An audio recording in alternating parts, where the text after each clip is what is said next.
From home to habitat, growing Hoyas with nature in mind. My fascination with Hoyas extends beyond just admiring their beauty. I'm captivated by their diverse forms and growth habits. This curiosity has led me to experiment with various cultivation methods, transforming my home into a haven for these fascinating plants. I'm particularly drawn to techniques that mimic the natural growing conditions of Hoyas, fostering their health and showcasing their unique characteristics. One of my favorite techniques is mounting, particularly for the intriguing Hoya imbricata. This species, with its unique shingling leaves and delicate aerial roots, thrives when allowed to cling to a surface, much like it does in its natural environment. I prefer using treated wood planks, adding hanging wires for easy display.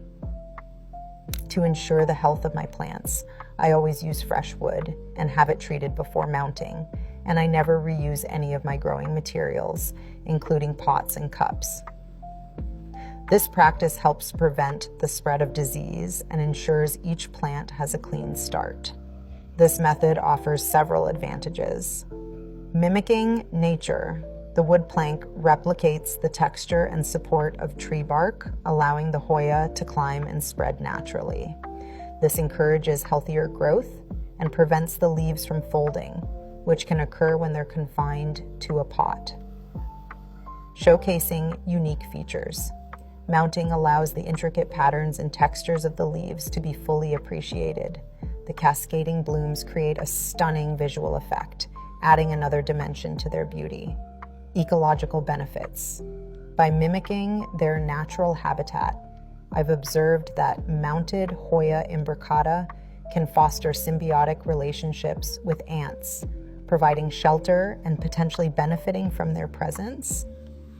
This miniature ecosystem fascinates me and reminds me of the interconnectedness of nature. While mounting holds a special place in my heart, I also enjoy the versatility of potting. I experiment with different soil mixtures, often incorporating orchid bark and perlite for optimal drainage. Sometimes I guide the growth of potted Hoyas with treated wood, encouraging them to climb and explore their container. However, there are times when resources are limited, and I must plant my Hoya imbricata without a mount. In these instances, I observe a fascinating biological phenomenon. The leaves often fold inwards, creating a protective barrier to conserve moisture for their delicate roots. This adaptation highlights their resilience and reminds me of the ingenious ways plants have evolved to survive. My passion for exploring different growing techniques extends to addressing the specific needs of various Hoya species. For those that require more attention or are prone to drying out, like Hoya buntakensis, Hoya forbicii, Hoya verstegi, Hoya insularis, and others, I utilize a layering technique. This involves carefully placing a section of the stem in contact with a moist medium, such as cocoa coir, cocoa cubes, or sphagnum moss. This method encourages the stem to develop roots while still attached to the mother plant, providing a sustainable way to propagate new plants and ensure the health of the original.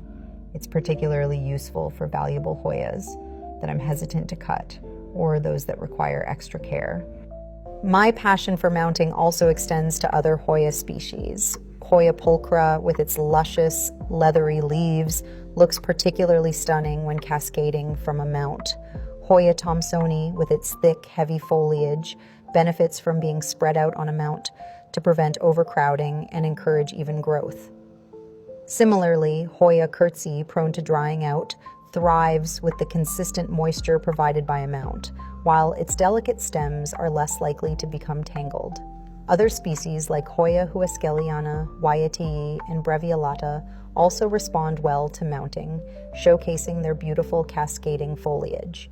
Even Hoya Mathilde, with its susceptibility to pests and mold, benefits from the increased airflow and ease of inspection that mounting provides. Occasionally, when my Hoyas become too exuberant for my home, I venture to our farm and carefully introduce them to compatible trees, allowing them to grow ex situ and become part of the natural landscape. However, I exercise caution and only do this with Philippine native species. Introducing non-native Hoyas could disrupt the delicate balance of the local ecosystem, potentially outcompeting native flora or introducing diseases. This is supported by research on invasive species, which highlights the risks associated with introducing non-native plants to new environments. Refer to sources like the Invasive Species Specialist Group, ISSG, database, and academic publications on invasion biology. From repurposed plastic cups to carefully selected pots, from small wood chips to large weathered planks, each planting endeavor brings me joy. Whether mounted, potted, or layered, my Hoyas are a constant source of fascination and delight, reminding me of the beauty and resilience of the natural world. That's all for now, fellow plant lovers. This is Maria, and thank you so much for watching. Don't forget to follow me, like this video, and subscribe to my YouTube channel for more planty goodness. Have a wonderful Christmas, everyone.